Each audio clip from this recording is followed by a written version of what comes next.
noches, bienvenidos. Comenzamos semana, nueva semana, es lunes 25 de julio y como no mantenemos la mirada puesta en Noruega, que llora a sus hijos tras un fin de semana marcado por la tragedia. El autor de la muerte de 92 personas en Oslo declaraba hoy ante el juez un atentado que ha calificado de necesario, pero que no ha explicado por qué lo hizo. El supuesto atacante Anders Breivik ha reconocido su presencia en la isla y haber efectuado disparos. Llevaba consigo dos armas, una de mano y otra automática, que se incautaron las fuerzas de seguridad. El asesino cita 92 veces a España en un delirante texto de 1500 páginas, afirmando que Zapatero se reunía con los musulmanes y criticando a De la Vega y a Chacón.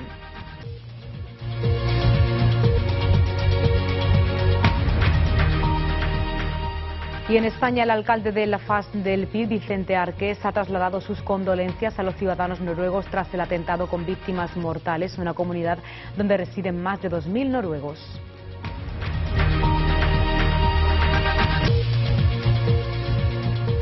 En clave política miramos a Andalucía, donde el presidente del PP andaluz, Javier Arenas, cree que el anuncio de CiU en el Congreso de los Diputados sobre un posible apoyo de su formación política a una moción de censura llega tarde porque, según afirma, los españoles solo quieren elecciones anticipadas.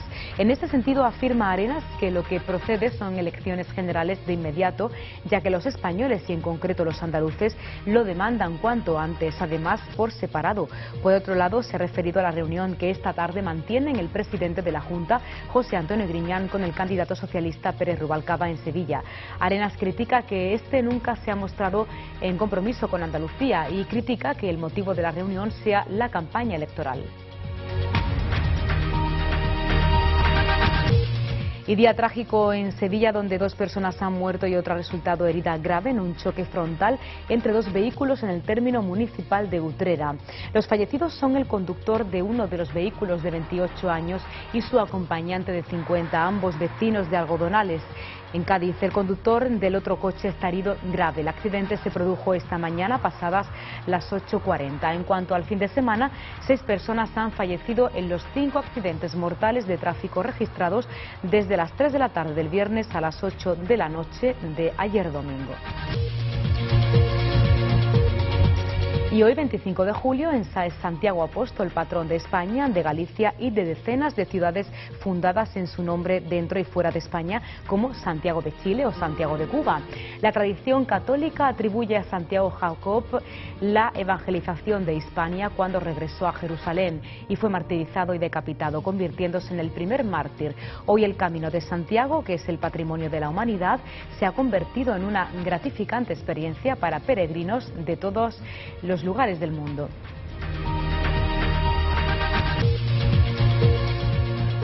Son algunos de los asuntos que les vamos a contar a continuación. Antes hacemos un repaso por otras noticias de este día.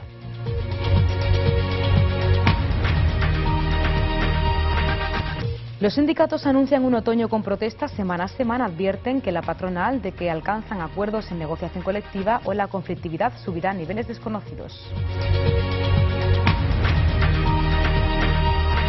Y el mes de junio, arranque oficial del verano para el sector de vacaciones, la llegada a España de viajeros extranjeros creció un 8,5% respecto al mismo mes del pasado año.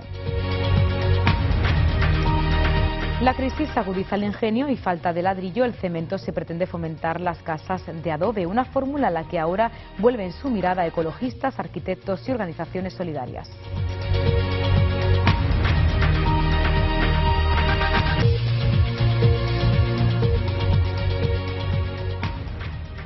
El autor de la muerte de 92 personas en Oslo declara hoy ante el juez unos atentados que ha calificado él mismo como necesarios, pero que aún no ha explicado por qué lo hizo realmente. El supuesto atacante ha reconocido su presencia en la isla y haber efectuado los disparos. Llevaba consigo dos armas, una de mano y otra automática, que se incautaron las fuerzas de seguridad. Anders Behring Breivik comparecerá hoy ante el juez en Oslo. Este noruego de 32 años ha confesado ser el único autor de la doble matanza del viernes. Atrocidades necesarias, ha dicho, por las que no debería ser castigado. Porque, según un vídeo colgado en internet y un manifiesto islamófobo de 1500 páginas, se ve a sí mismo como un caballero templario, un cruzado con la misión de salvar a la cristiandad europea de la invasión islámica.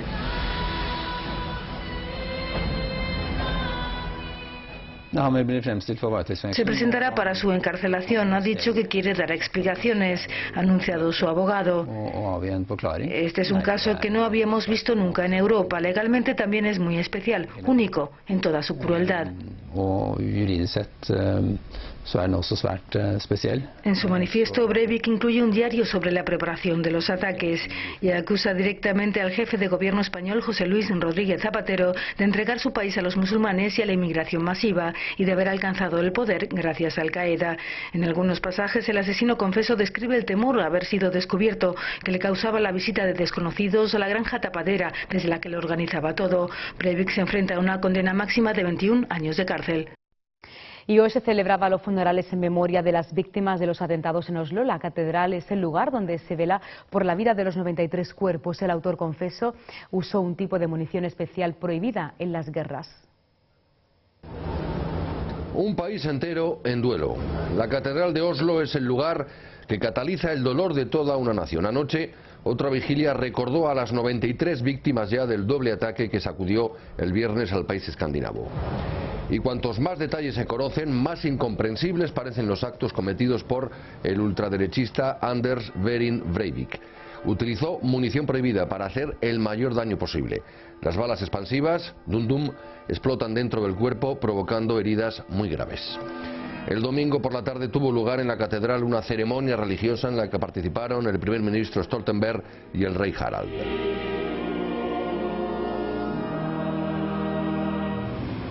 Mientras la policía sigue buscando más cuerpos en la isla de Utoya, los cadáveres de las víctimas ya han sido levantados de la escena del crimen. Es muy improbable que alguno de los desaparecidos vaya a aparecer vivo, ya que Anders Behring Breivik actuó con una frialdad y precisión pasmosas. Y más reacciones en nuestro país por esta masacre. El candidato del PSOE a la presidencia del gobierno, Alfredo Pérez Rubalcaba, mostraba su solidaridad con las víctimas de los dos atentados registrados en Oslo.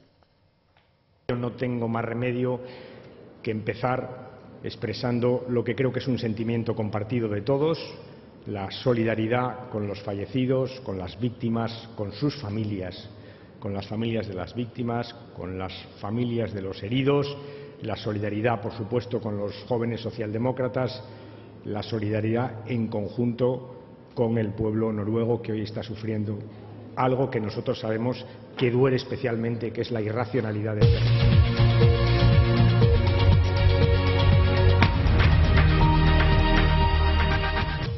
En clave política miramos Andalucía, donde el presidente del PP andaluz, Javier Arenas, visitaba este fin de semana la localidad granadina de Guadix, donde pedía al candidato del PSOE a la presidencia del gobierno, Alfredo Pérez Rubalcaba, y al secretario general del PSOE andaluz, José Antonio Griñán, que den explicaciones sobre los ERE y el caso Faisán en su reunión de esta misma tarde. Arenas ha considerado positivo para que los ciudadanos tengan confianza en el futuro, que los políticos expliquen a la sociedad lo que ha hecho y que asuman sus responsabilidades. Según Arenas, en Andalucía se han malgastado en comprar favores más de 700 millones de euros en relación al fondo de reptiles, un dinero destinado inicialmente a los parados y a las personas que no tienen oportunidades, que al fin se ha dirigido caprichosamente a otras materias. Arenas hoy desde Sevilla ha manifestado que el anuncio de CiU en el Congreso sobre un posible apoyo de su formación política a una moción de censura llega tarde porque, según afirma, los españoles solo quieren elecciones anticipadas. Por otro lado, hoy se ha referido a la reunión que esta tarde mantienen el presidente de la Junta, Griñán, con el candidato socialista Pérez Rubalcaba en Sevilla, y critica que este nunca se ha mostrado en compromiso con Andalucía. El presidente del PP andaluz, Javier Arenas, cree que el anuncio de CiU en el Congreso sobre un posible apoyo de su formación política a una moción de censura llega tarde porque, según afirma, los españoles solo quieren elecciones anticipadas. En mi opinión, ese apoyo llega tarde, desgraciadamente llega muy tarde. Bien distintas hubieran sido las cosas si ese apoyo se hubiera explicitado hace unos meses, hace un año, y la verdad es que no hubiéramos perdido tanto tiempo con un gobierno que carece absolutamente de credibilidad. En ese sentido ha afirmado que lo que procede es la convocatoria de elecciones generales de inmediato, ya que los españoles y andaluces afirman desean elecciones cuanto antes y además separadas. Estas declaraciones se producían tras la reunión que ha mantenido el líder de los populares con el secretario general de Fermet para tratar sobre la polémica del corredor ferroviario. En esta línea ha estado que se produzca un compromiso de declaración prioritaria sobre esta estructura porque, según afirma, Andalucía se juega gran parte de su futuro económico. Que aparte de los asuntos del día a día, lo importante de un gobernante es saber dónde están las apuestas a medio y largo plazo de una nación, de una comunidad autónoma o de una ciudad. Pues hoy estamos hablando aquí de una gran apuesta a medio plazo por el crecimiento económico y la creación de empleo para Andalucía con este corredor mediterráneo. En otro orden de cosas, el Popular se ha referido a la reunión que mantiene el candidato a la presidencia del Gobierno, Alfredo Pérez Rubalcaba, en Andalucía. El líder ha criticado que nunca ha mostrado su compromiso con la comunidad y que espera que en este encuentro el eje central sean las políticas activas de empleo. Pues en próximas ediciones les daremos más detalles sobre esta reunión esta tarde entre el presidente de la Junta de Andalucía, José Antonio Griñán, y el candidato socialista a la presidencia del Gobierno, Alfredo Pérez Rubalcaba.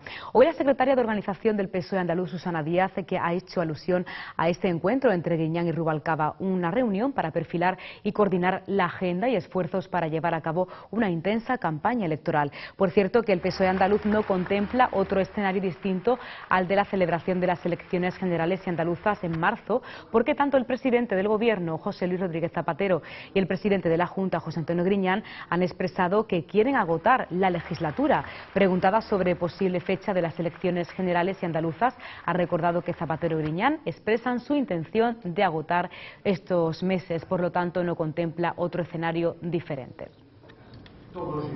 Sin duda hay que hacerlo. Y los sindicatos anuncian un otoño con protestas semana a semana. Advierten a la patronal de que alcanzan acuerdos en negociación colectiva o la conflictividad subirá a niveles desconocidos. Asimismo, respecto a la negociación colectiva, ha criticado la actitud de la patronal, que con el viento a favor solo tiene que esperar la cosecha, de manera que, aunque haya dificultades, los empresarios se están aprovechando de la crisis. Los sindicatos mayoritarios en Andalucía han anunciado que no van a permitir que los trabajadores pierdan sus derechos sociales y laborales alcanzados hasta el momento. Es por ello que han advertido de un proceso de movilizaciones y acciones sindicales a partir de septiembre y hasta finales de año para presionar al Gobierno central, a la Junta y a la patronal para que tomen medidas. El secretario general de Comisiones Obreras en Andalucía, Francisco Carbonero, y su homólogo en UGT, Manuel Pastrana, han informado que el 9 de septiembre se reunirán de nuevo ambos sindicatos para establecer las movilizaciones y acciones sindicales.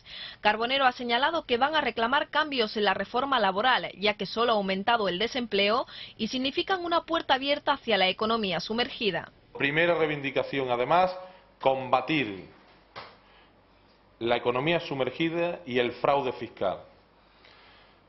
El segundo elemento es la negociación colectiva, que agrava aún ya esas políticas de ajuste emanadas de la Unión Europea, pidiéndole a los trabajadores que se sumen a estas movilizaciones contra la situación absolutamente injusta de recortes y de deterioro de la negociación colectiva.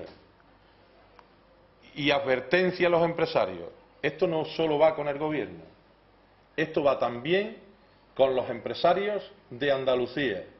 No vayan a pensar que la reforma de la negociación colectiva va a suponer la pérdida de derechos de los que hemos alcanzado en los últimos años en los convenios provinciales.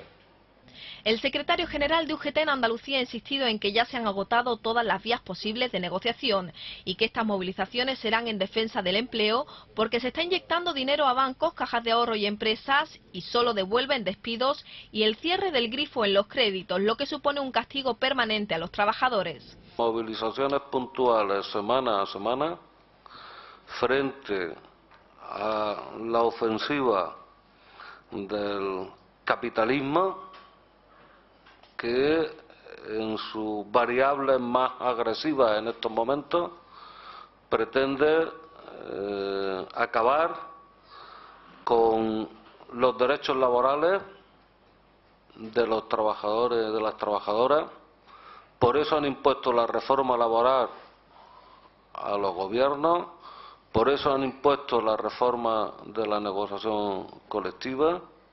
Con respecto a la protección social, Pastrana ha señalado que el sistema tiene los días contados, al no ser sostenible porque los intereses económicos solo mantienen los servicios rentables y aumentan los casos de trabajadores sin dar de alta y sin contratos y sin derechos. Pastrana ha advertido a la patronal que o alcanzan un acuerdo en términos de negociación colectiva o la conflictividad volverá a niveles desconocidos en Andalucía en los últimos 20 años.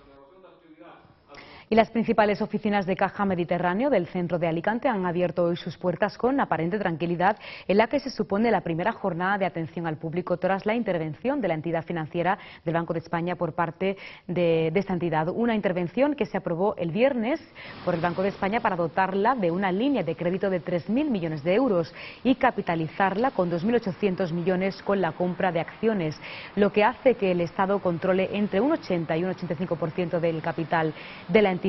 Ante esta nueva situación, fuentes de CAM explican que la tranquilidad y normalidad ha presidido las primeras horas de atención al público en las principales sucursales, durante las cuales no se han registrado ningún tipo de incidente.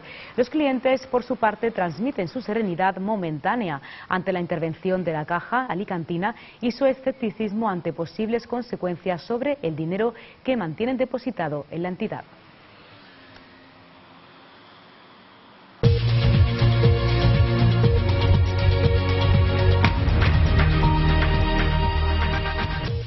Y 6 personas han fallecido en los 5 accidentes mortales de tráfico registrados este fin de semana. Se contabilizan desde las 3 de la tarde del viernes a las 8 de la tarde de ayer domingo. La jornada del sábado, por momento, la de mayor siniestralidad en la carretera, dado que la DGT contabilizó 3 siniestros en los que 4 personas perdieron la vida, pero sin que se registraran heridos. Por contra, el viernes concluyó sin que se produjeran accidentes mortales desde que se activase el dispositivo de tráfico de fin de semana. En cuanto a la jornada de ayer, se registraron 2 accidentes de tráfico con 2 víctimas mortales. En esta cifra no se contabilizan las 2 personas que hoy han fallecido en un trágico accidente en la carretera A375 en el término municipal de Utrera, en Sevilla. 2 personas muertas y otra herida grave es el resultado de un choque frontal entre 2 vehículos ocurrido en el término municipal de la localidad sevillana de Utrera. Los fallecidos son el conductor de uno de los vehículos, de 28 años, y su acompañante, de 50, ambos vecinos del municipio gaditano de Algodonales, mientras que el herido grave, del que no se han facilitado datos, ha sido trasladado a un centro sanitario. El suceso se ha producido a las 9 menos 20 en el kilómetro 15 de la A3735 y han tenido que intervenir los bomberos para excarcelar a los afectados. La carretera, que quedó completamente cortada, se ha abierto ya al tráfico mientras se investigan las causas del accidente. Este siniestro se produce solo unas horas después del registrado en la A92 en Granada, donde 3 personas resultaron heridas de gravedad, entre ellas un niño de 5 años. Desde que comenzó el fin de semana han muerto 4 personas en las carreteras de Andalucía y otras 4 han resultado heridas graves. Y este fin de semana las playas de Andalucía y del Levante español han estado al 100%. Este es el ambiente que se podía disfrutar este fin de semana en las playas de Alicante. La buena temperatura animaba a los visitantes a acercarse al borde del mar a pesar de que soplaba algo de viento. Esto es Levante. En Andalucía, una de las playas con más afluencia en la provincia de Cádiz, por ejemplo, ha sido Chipiona, donde ya se nota y de qué manera el turismo, y es que en esta localidad la población se triplica. En el resto de Andalucía, el buen tiempo ha hecho que se masifiquen las playas de Huelva y, por otro lado, la Costa del Sol. En cuanto al número de turistas, en el mes de junio, cuando arrancó oficialmente el verano, para el sector de vacaciones ha sido bueno, ya que la llegada a España de viajeros ha crecido un 8,5% respecto al año anterior. También ha aumentado las pernoctaciones. Continúa el aumento de turistas extranjeros con respecto al año pasado. Así lo ponen de manifiesto las cifras de la encuesta de movimientos turísticos en frontera, conocida hoy y según la cual España ha recibido hasta junio 24,8 millones de turistas extranjeros, lo que representa un incremento del 7,5% con respecto a los 6 primeros meses de 2010. El Reino Unido y Alemania son nuevamente los principales países emisores de viajeros hacia nuestro país, y también destaca el incremento de turistas procedentes de América en general, con un aumento del 21% en junio con respecto al mismo mes del año pasado. Y en cuanto a comunidades autónomas, Cataluña, con más de 6 millones, ha sido la que más turistas extranjeros ha recibido, seguida de Canarias y Baleares. Y en los últimos años, con la recesión económica, los hábitos de consumo han cambiado en pro del ahorro y las vacaciones no son menos a la hora de elegir un lugar donde pasar unos días en la playa. En alquiler de apartamentos ha ganado terreno a los hoteles hasta aumentar en un 14%. La mayor demanda por parte de las familias ha ido acompañado de un fuerte incremento de la oferta por la crisis inmobiliaria y la decisión de muchos propietarios de alquilar su segunda residencia para poder hacer frente a los pagos de la hipoteca. El aumento de esta modalidad de vacaciones ha hecho que los precios de los apartamentos sean mucho más competitivos que los hoteles, hasta suponer en muchos casos un ahorro de hasta el 50%.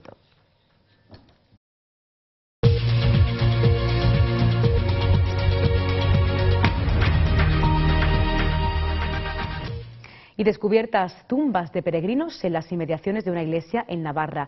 El equipo internacional de arqueólogos trabaja desde primeras de julio en una excavación en las inmediaciones del santuario de Zamarche, una ermita del siglo XII junto a la que se han encontrado varios enterramientos de peregrinos del Camino de Santiago. Tumbas de peregrinos en las inmediaciones del santuario de Zamarche, en Pamplona. Un equipo internacional de arqueólogos levanta en la tierra de los alrededores de esta ermita pamplónica del siglo XII para conocer detalles del pasado de esta zona de Navarra, pero se han topado con enterramientos de peregrinos del Camino de Santiago. En el 2005, en unas tareas de restauración de la iglesia, ya se encontraron restos romanos, estructuras de habitación del siglo II y del siglo IV, cuyo uso todavía no se ha podido determinar. Una de las hipótesis de estos arqueólogos es que esta zona estuvo habitada desde entonces de forma ininterrumpida y para demostrarlo se intenta encontrar una conexión entre el periodo tardorromano y la época alto medieval. Especialistas de Colombia, Estados Unidos, Australia, Gran Bretaña y España trabajan durante horas en 250 metros cuadrados para encontrar, además, cualquier indicio que dé más detalles sobre la historia de esta iglesia y hacer un análisis de la población medieval de Zamarche a través de los enterramientos. Por el momento son solo hipótesis, aunque ya se han encontrado estratos de piedras medievales interesantes. Pero sin duda las más atractivas han sido las 7 conchas de peregrino halladas en los enterramientos. Parece que la zona era un antiguo tramo del Camino de Santiago y que además allí había un hospital de peregrinos. Así lo explica el arqueólogo Francisco José Valle. Probablemente sean conchas de peregrino, son conchas que confirman la presencia de peregrinos en el camino a Santiago o desde Santiago, y la información que se tiene de que esta iglesia pudo ser hospital de peregrinos se ve confirmada añadiendo el trayecto del corredor del Araquil al Camino de Santiago, no solamente en su trayecto conocido el francés, el que pasa desde Pamplona, Puente la Reina a La Rioja, o el costero, también el valle actuaba como parte del Camino de Santiago, a Santiago de Compostela. Los restos humanos encontrados se analizarán en la Universidad Autónoma de Madrid y la de Oxford para conocer más datos sobre la procedencia o la dieta de estos individuos. Mientras tanto, ellos seguirán desempolvando para descubrir la verdadera historia. Y uno de los teatros romanos más grandes de nuestro país es el de Cádiz, que de nuevo el proyecto de recuperación ha permitido fecharlo en el año 1 a.C. La importancia de este teatro ha hecho que la Junta reorganice las obras de emergencia para este patrimonio. Aún quedan 2 fases para acabar las obras. En la primera de las actuaciones se ha recuperado la parte baja del graderío, la escalera, el voltus y el pasillo de conexión entre ambas zonas. El Teatro Romano de Cádiz es el más grande de España, uno de los mayores del mundo y de los más antiguos del Imperio Romano que se conocen. De hecho, el nuevo proyecto de adecentamiento ha constatado su construcción en el año 1 a.C. y sus sucesivos usos a lo largo de la historia, incluso en la época moderna. La importancia de este equipamiento hizo que hace varios años la Junta de Andalucía diera orden de iniciar obras de emergencia para recobrar un patrimonio que servirá como revulsivo turístico e histórico de la capital.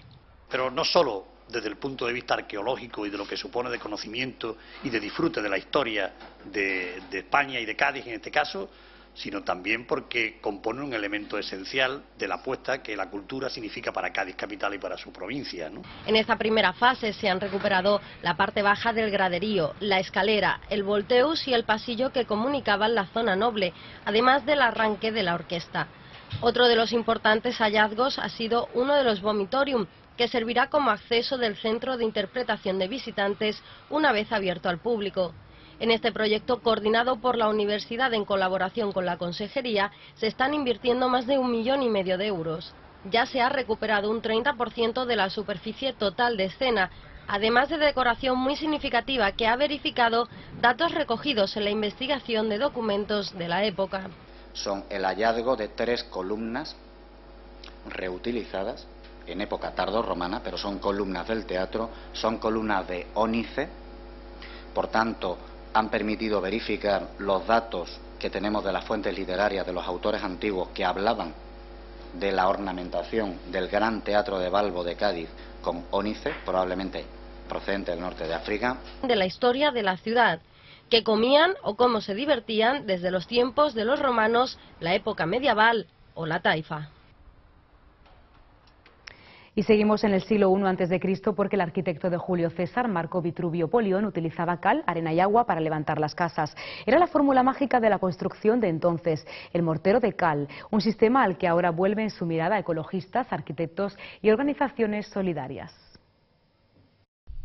Una de cal, otra de arena y un poco de agua. Con esa fórmula mágica levantaba casas Marco Vitruvio Polión, el arquitecto romano de Julio César en el siglo I a.C. Ecologistas, arquitectos y organizaciones solidarias vuelven ahora su mirada a tan rústico pero eficaz método de edificación. Estas casas las hacemos básicamente de tierra estabilizada con cal. En algún caso hay que añadirle alguna cosa, depende si la tierra es muy arenosa o muy arcillosa, se hace alguna mezcla, se busca la mezcla perfecta. Pero básicamente es tierra estabilizada. Y nosotros en concreto nos gusta usar la cal. Antonio Pardos, constructor, sostiene que el mortero de cal es antisísmico y el sistema más ecológico del mundo. Con un equipo de 8 personas construye prototipos en Cuéllar, Segovia, según la técnica rescatada por un instituto californiano dedicado a la investigación y desarrollo de la arquitectura sostenible. Energéticamente y sutilmente, por no hablar de otras cosas, funcionan muy bien. Las energías circulan muy bien dentro por sus propias formas, se pueden hacer también paredes rectas, pero a nosotros nos gusta la forma del domo, de la bóveda, porque es muy estable y además es muy bonita. Manos a la Tierra es el nombre del grupo español que difunde y enseña este tipo de construcción, que también interesaron a Spielberg en Túnez, donde se las encontró cuando grababa La Guerra de las Galaxias.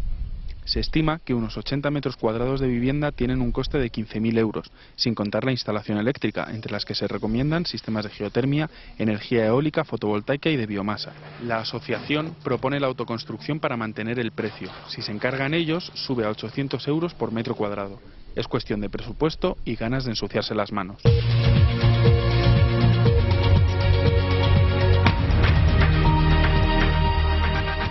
Conocemos ahora la previsión del tiempo.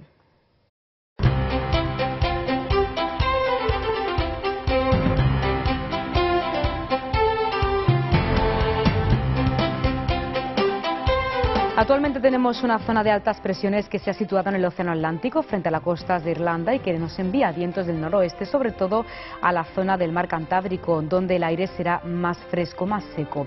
Por tanto, durante los próximos días los cielos se cubrirán de nubes en el norte con precipitaciones ocasionales. En el centro del país tendremos nubes que no dejarán apenas lluvias. Y en Andalucía el tiempo no experimentará cambios significativos, algunas nubes en zonas de interior y brumas matinales en el Valle del Guadalquivir. Temperaturas mínimas de 18 grados y máximas de 35. Y hoy, 25 de julio, es Santiago Apóstol, patrón de España, de Galicia y de decenas de ciudades fundadas en su nombre dentro y fuera de nuestro país, como Santiago de Chile o Santiago de Cuba. Hoy el Camino de Santiago es el patrimonio de la humanidad, se ha convertido en una gratificante experiencia. Hoy, 25 de julio, es Santiago Apóstol, patrón de España, de Galicia y de decenas de ciudades fundadas en su nombre, dentro y fuera de España, como Santiago de Chile o Santiago de Cuba. La tradición católica atribuye a Santiago, Jacobe en hebreo, la evangelización de Hispania. Al regresar a Jerusalén fue martirizado y decapitado, convirtiéndose en el primer mártir. Su cadáver fue llevado a Galicia y sus restos hallados en el lugar donde fundaron Compostela. Allí se levantó la primera catedral dedicada al apóstol, cumbre del románico español. Fue el Santiago Matamoros de la iconografía y crónicas medievales, según las cuales, y desde la heroica batalla de Clavijo, una de las más célebres de la Reconquista, irrumpía milagrosamente en el campo de batalla derrotando a los infieles. En la Edad Media, la peregrinación a Compostela fue la principal ruta de la cristiandad y foco de entrada de la cultura europea. Hoy, el Camino de Santiago, que es patrimonio de la humanidad, se ha convertido en una gratificante experiencia que hermana a peregrinos de todas procedencias, una ruta que culmina ante la majestuosa fachada del Obradoiro y el tradicional beso al santo. Y hasta aquí todo por hoy. Nosotros volvemos mañana. Que descansen. Feliz noche.